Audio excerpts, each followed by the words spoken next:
Hey, what's up guys, it's Apollo Uchiha here and welcome back to my channel. Today I am back with a new story. The name of the story is What If Naruto A New Home?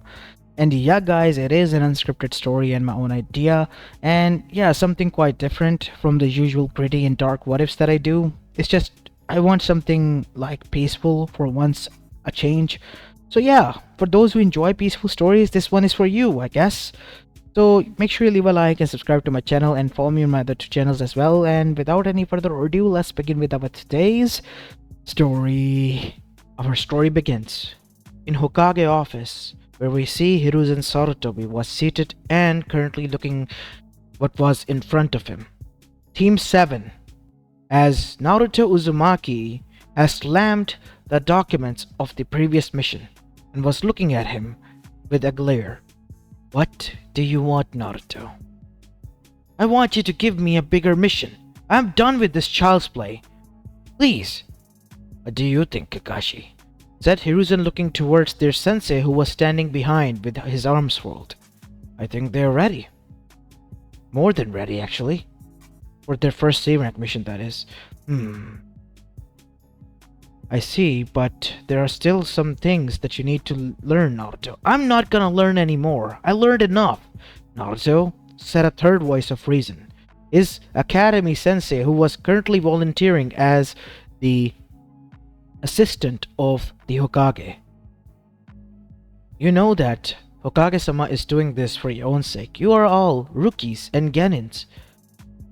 It's difficult for genins to go outside, and most of the time it's quite dangerous. You need to be prepared for those dangers, and because of that you need to stay here. I'm done. I want to go outside. What you guys say? Right, Sakura? Sasuke? Naruto asked his other two teammates who had been quiet the whole time.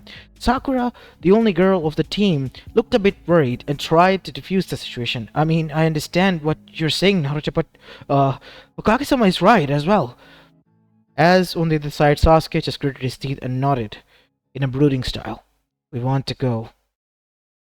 As Hiruzen then said, enough, Iruka. If they want to show that they are capable enough, then who am I to stop them? Go on and please bring in Tazuna-san from the Land of Waves. And so, now we see. After a few moments, Tazuna was brought in. As the drunken old man arrived inside, Naruto met his gaze. Huh? These bunch of brats. I thought you told me that. Hokage-sama, I thought you would be giving me some protection, not the other way around. These kids looks like they need protection. What do you mean by that, old man? Said Naruto as Sasuke, who was folded his arms and was standing there, looked pissed as he clenched his fist as well. What I mean by that, brat, is you look like you need your self-protection and babysitting. I don't have time for babysitting. I need to be back at home and fast. Tazuna-san, the payment you have done is for a genin team, and these people over here have volunteered for that much of a pay, only because they argued I am giving them this mission. Do you want them or not? If if that is the reason, then I guess they will have to do. And so, it was set. Naruto didn't like the man. As he went home, after glaring at him, packed his stuff and locked his home and went with them. While arriving, Naruto again heard the same slurs and yells of the people in the streets. There goes that demon again. I hope he never returns. These were the words that were heard by Naruto, as Naruto rolled his eyes, because he was used to it. As Naruto was walking towards the entrance, he began to reminisce and remember all the times that he has felt this. The people yelling at him, calling him out, and belittling him for no reason. He did not know earlier in his years of age what was the reason, why was he hated. But now he understands. Because he was hated because of the Kyubi no Yoko sealed within him, by the fourth Hokage for some reason, the man he looked up to and aims to surpass. But lately, he wasn't feeling it. The people continuously yelling at him, saying that he wasn't worth anything and should just die. It would take a toll on anyone with enough positive attitude. And Naruto, he didn't want to admit it, it was happening to him as well. The poisonous words of the society, the people he lived amongst in, was getting to him, and he had no one else to lean on. He had Gigi, he had the Ichiraku ramen stand, but it was just that, people he knew he could rely on at some times, not forever. And so he felt alone when the time came, so much so that he wanted to cry, but he knew if he did, that would mean that the people have won and he has lost. And so Naruto arrived at the front gates. "Took you long enough. Are we all ready to leave?" said Tazuna. "Of course we are, old man," said Naruto, getting back into his usual groove. It had been only a few hours since they had begun their journey as on a civilian pace, since Tazuna was a civilian. Naruto looked like he was about to kill or strangle someone because of the boredness that he was feeling. That is until he saw a puddle of water in the road. "Huh, it's weird. Has it rained lately?" "Not that I remember or think of, Naruto," said Kakashi. "Then why is there a puddle there?" As soon as he was finished saying that, at that very moment, shot out from the same puddle a man who had a chain attached to a huge dagger that went straight towards them. "Get down!" said Kakashi, pushing Naruto and the others away as Kakashi was pierced through by that and thrown into the woods nearby. "Sensei!" And Naruto and Sasuke took into action. Naruto was trying his best to act as a teammate and realized that Sasuke wasn't having his back and trying on his own to become a hero. "What are you doing, Timmy? We're supposed to work together." "Work on your own self. Don't bother me and come in my way," said Sasuke to Naruto. Naruto pushed him aside as he was about to be slashed by another kunai and got hurt himself. "That's what you deserve, you damn bastard. I told you to stay the hell away from me," said Sasuke, not wanting to help Naruto. As Naruto helped him again, but this time when Naruto needed help, he didn't receive any. Sasuke just stood there. "Deal on your own problems," as he began to do hand seals and fumbled a fireball jutsu, causing his throat to have ash burns within. And at that moment, Kakashi arrived and literally saved them, and he looked disappointed towards Naruto as well as Sasuke both. "I'm disappointed in you two. And as for you two," as suddenly another person appeared as Kakashi neck choked him and slammed him onto the ground. "Both of you need to lay down for a bit while I'm teaching my students." After tying them both up, Kakashi looked towards both of his genins. "I am disappointed in the whole team." "What? But what did I do, Sensei?" said Sakura. "You froze. You did not even move an inch to help or to intercept the target. You just froze there, Sakura. That means death in the shinobi world." As for Naruto, he was right. "Why did you not act, Sasuke?" "I don't need anyone's help. You alone will go only so far. Remember that, Sasuke. You will always need to rely on a team. That is why I passed you in the Ganon exams. Do not make me regret that. I still can take your headband back. Am I understood? This mistake is to never happen again." It won't." "Good. Then let's continue." And so, continue is what they did. As soon as they entered the land of waves, it was surrounded by mist. Huge, thick mist. "Huh. Is it always like this?"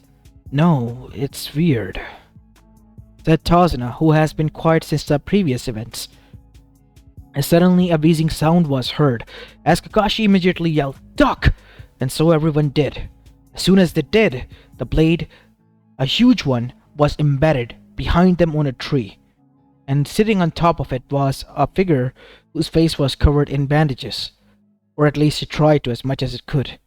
Well, isn't it just my lucky day? Kakashi of the Sharingan, the copy ninja. And then there is 3 little small fries as well. And the main dish. "Tazuna, my employer wants to have a chat with you. And you will be coming with me. He's not going anywhere," said Kakashi. Don't make this hard for me, Kakashi," said the man, jumping down onto the ground and with his single hand, pushing out the blade, which was embedded deeply into the huge tree trunk.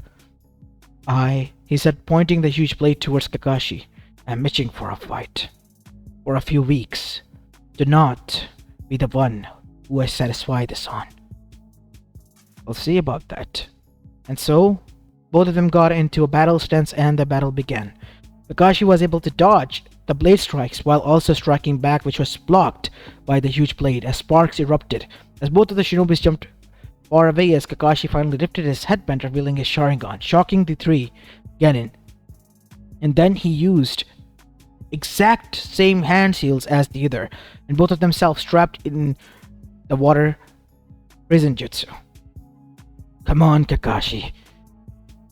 You'll be the first one to break. Is that so? Kakashi, using his other fingers which weren't occupied, made another jutsu seal and dispersed lightning within the water of Zabuza, causing him to be burnt and fried alive within water.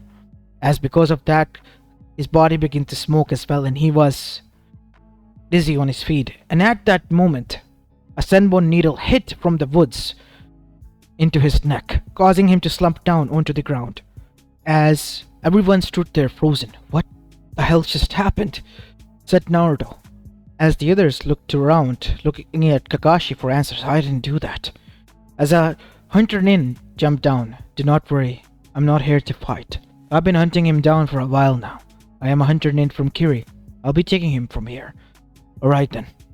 We'll leave him to it. We'll leave you to it. And so, once the hunter nin left, Kakashi looked towards Tazuna. What is the meaning of this, Tazuna-san? What have been you hiding from us? As Tazuna revealed the whole truth, and at that moment, Naruto, who was the most empathetic amongst them, decided, we need to help them. What? No, Naruto. This is above our pay grade, as well as something we did not agree upon. We have to, Sensei. They're gonna die out, said Naruto. Seeing that Naruto was speaking from his heart, Kakashi, he finally listened. Alright, Naruto, but only because you asked. I wasn't going to intervene in this, but I will inform the Hokage about our situation. And so, they all arrived inside the land of waves, which was not what Naruto anticipated. Thin people who looked tired, exhausted, some even bedridden and diseased, all were seated there. The whole atmosphere in itself was barren, as if death has walked through the village and left everything to rot afterwards. What the hell has happened here? Gato, the man I told you about, he happened. He arrived here as a merchant and then he slowly began to take over. Those who were in power left after taking the money, leaving us to rot here. At one time, our village was known as a haven on earth, and now it's nothing more than a rotting hell. We all are as if decaying. And so, Tazuna brought them inside his home, where his daughter-in-law, Tazunami, as well as her son, Inari, was present. It was night time as they had settled in. Kakashi, who was a bit exhausted after the fight, was resting, and so were the other Genins, as Naruto was the only one who was seated down there with them, because he felt bad about them. You all are going to die anyway, what's the point of this? Said Inari. What? I watched my father die, because he tried to be a hero. The same thing that you're trying to be. You're all going to die, there's no point. He's always gonna win. I'm not gonna die, I'm a shinobi. Doesn't matter if you're a shinobi or not. Many people tried to help us. In the end, they all ran away. I've seen too many of my friends and family members die. Enough, Inari. Apologize to Naruto. No, it's fine. He's actually right. I would never understand because I never had a family. I always invade those who had someone who they could rely on, like you do. You have your grandfather here and your mother. I didn't even have that. Everyone has someone. Not everyone, kid. Not everyone. As Naruto got up and was about to leave, Naruto-kun, I apologize on his behalf. No, it's fine. I was the one who wanted to share that, not him. I'll be outside, okay? If you need any help, just let me know. As Naruto went outside, and instead of going to the woods or anywhere else, he went to the work site where the work would be taking place. There he sat down on the cliff under which the river was flowing and began to think of what he had said to Inari. He began to think about his past self, and he began to realize that he didn't have even a home. And at that realization, on its own, tears fell down from his eyes like waterfall. Huh? What is that? Said Naruto, touching his eyes, as they were shedding tears uncontrollably. I'm crying. But why? I'm not hurt. As Naruto said this to himself to console himself, he just didn't know, he just cried. He wanted to know why, but he did not know. That is until everything made sense to him. He was orphan. He was alone and had no one, not a single person who he could rely on. He had Gigi, but he was the Hokage, so what could he do? And then there were the Ichirakus. He paid them for the food. They showed him kindness, yes, but that is what some people do who are good-hearted, right? In the end, you're on your own if you don't have someone. As hearing these thoughts, unbeknownst to Naruto was another being who had a closer connection to him than any other being else. Kyuubi no Yoko himself, who looked at Naruto with a sorrowful expression. This child, he doesn't even realize what he possesses. I need to appease him and tell him the truth that he has been denied for so long. I am angry at him and his parents, but he did not have any say in that. And so, Naruto, who was sitting there, fell asleep under the shade of a tree as Kurama brought him inside the Mindscape. As Naruto woke up, he found himself in the same place where he has fallen asleep, but it was early morning. And right behind the tree was sleeping, laying on the grass was Kyuubi no Yoko. Kyuubi, what is going on here? How are you? It's your Mindscape, kid. I changed it with my own power, so that you don't have to see what yours look like, for the time being. What do you want? I heard your thoughts. You heard my... what? The things that you were thinking about last night, after your talk with Inari. I was listening into them. And I realized that you were different from the others. How so? Listen, I know this may sound dubious, but I'm not trying to do anything to you. If anything, I just want to make some things aware to you because I want you to know them. Like what? Your parents. They were Minato no Mikaze, the 4th Hokage, and Kushina Uzumaki. And both of them are alive. What? Is this some sort of sick joke? I am an orphan, and 4th Hokage-sama is dead. I do not even know this Kushina Uzumaki person. Oh, but you do. You're not the only child of theirs as well. There is your sister, Mito. What are you talking about? Said Naruto as he felt his heart sunken even more. I'm not lying to you. If you don't believe me, then go ask your sensei. As for how you know, tell him you saw it in a dream. As Naruto finally woke up with a gasp, it was almost sunrise, an early morning. He got up, cleaned himself, and began to dash forward, straight towards where he resided for the time being. Once he arrived there, he saw that his sensei and Sasuke and Sakura were about to leave with Tazuna to complete the bridge. Where have you been, Naruto? Tazuna-san told me that you were away. Yeah, I was nearby. I need to talk to you, sensei. Please.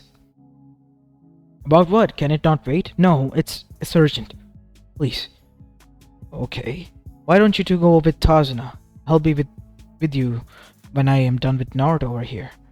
And so, they all left as Naruto brought Kakashi a few meters away from where they were. What is it, Naruto? Am I the son of the fourth Hokage Minato Namikaze and Kushina Uzumaki?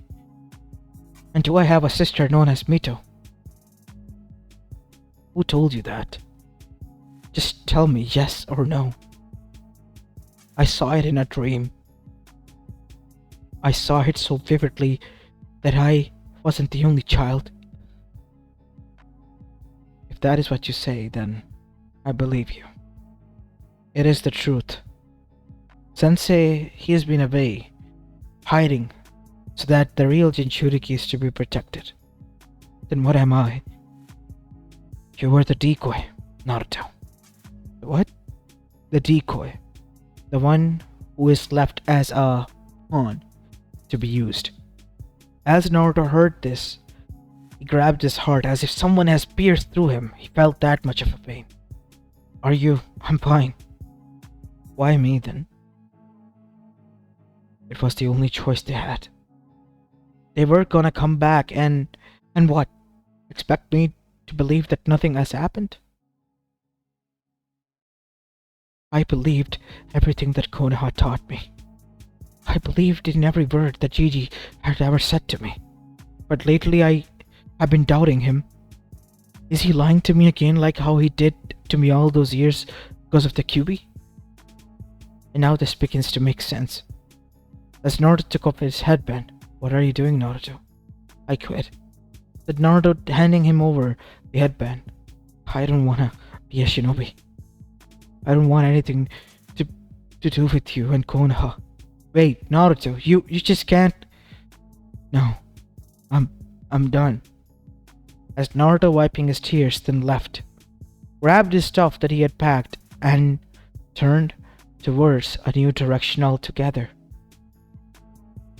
Kakashi tried to stop him, but at that time, when Naruto had left and he tried to chase him, he heard a scream and went to chase after. And the rest, for them, went as in canon, while Naruto, he had left. A week later, back in Konoha, when Kakashi and the two remaining members of the Team 7 arrived, they were met with another surprise. Minato Namikaze and his family had returned and were given a hero's welcome. And they proudly asked Kakashi where was their son. They wanted to meet him. And their daughter Mito also was excited, but when it was revealed what has Naruto done, they were all shocked. "What do you mean he just left?" "I told you. He just did. He didn't sat there, listen to me or anything. He just told me he is tired and left. I want him found, and now." And so, after a lot of struggle, for a whole 6 months Naruto was found. But he wasn't alone. He was with someone who was traveling with him. A girl with green hair. Someone like him. Who? As both of them were brought in Konoha, Naruto met face to face with his family. "I would like to request one thing before any of this. Please let Fuchs go. She has nothing to do with this." "No, I'm not leaving you here, Naruto-kun." "If I'm leaving, then you are as well." "Nobody's leaving then. You're not going anywhere, Naruto. You're staying here with us." "Do I even know you? Do you even know who I am?" "You're our son," said his mother. "We know who you are, son. We left you here in the care of Konoha care. I was made to believe I was an orphan. I was made to believe that I didn't have any right to exist. I was made to believe that I am a demon. All those years I shed tears, believing that I had no one to rely on when I had a whole damn family, which abandoned me. We didn't do such a thing, son." "Oh, but you did. But you did." As Naruto wiped his tears from his tied hands in hand rests, he then said, "I can't believe any word you or anyone else say. I just want to live my life peacefully now. Because I have made... It's itself clear to me that people like me were just used as pawns and thrown aside. We shouldn't believe in anyone, aside from people like ourselves. That is, by chance, if we find anyone. At one point, I was even close to dying before meeting Fu. How did you meet her then? Said Mito. I was wandering around, said Naruto, as everyone listened in, when I stumbled upon her in Takigakure. She was like me. Dead eyes, covered in mud and dirty clothes, as well as being called racial slurs as well as other stuff. I stopped and asked her, by sharing my food with her, that what was the reason. She didn't tell me at first until she believed that I was like her.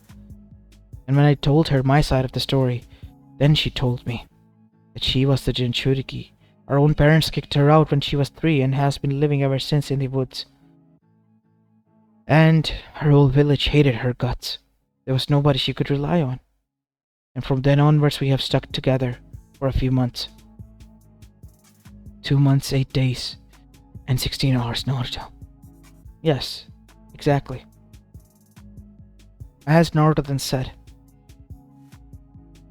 you have your own goals, you have your own life. Just let me live mine.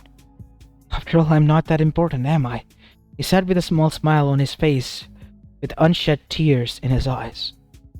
His family members looked at it and knew that Naruto, he didn't trust them. He was broken. Broken so much that it couldn't be fixed. Even if it was fixed, the cracks would always remain.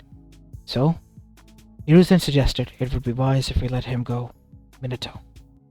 You should be happy at least that he is alive and well. What are you talking about? I can't. It would be for the best. I have made a lot of things that I am regret of. I don't want you to be more regretful than you already are. Free them, said Hiruzen. No, I said free them, as the Anbus did. Naruto and Fu, after being paid for their pain and suffering, were let go. Naruto and Fu decided to move to the land of fire, where nobody knew them. Open a small stand. Naruto knew that Fu knew how to make amazing tea, so a tea stand it was. Basic, something that could work, and something that could accommodate them. Upstairs they had built a small apartment in which they resided, and downstairs was the place they ran their shop. It was enough for them, and it was peaceful. They heard news of the war arising between the Elemental Nation and an organization known as Akatsuki. They also heard the news of their victory. But Naruto and Fu, they didn't care. They had one another, and that is how they lived their life, in peace, finding a family in one another, while their real ones just pushed them aside. As this is where I will be leaving the story off, guys. I hope you enjoyed this one, and if you did, then make sure you leave a like and subscribe to my channel and follow me on my other channels as well. I know it's kind of weird, it's just I was kind of feeling sad and wanted to make a sad story, so yeah, I made this with a bit of hopeful spice. Anyways, this is Apollo Uchiha and I'm signing off for the day. Peace.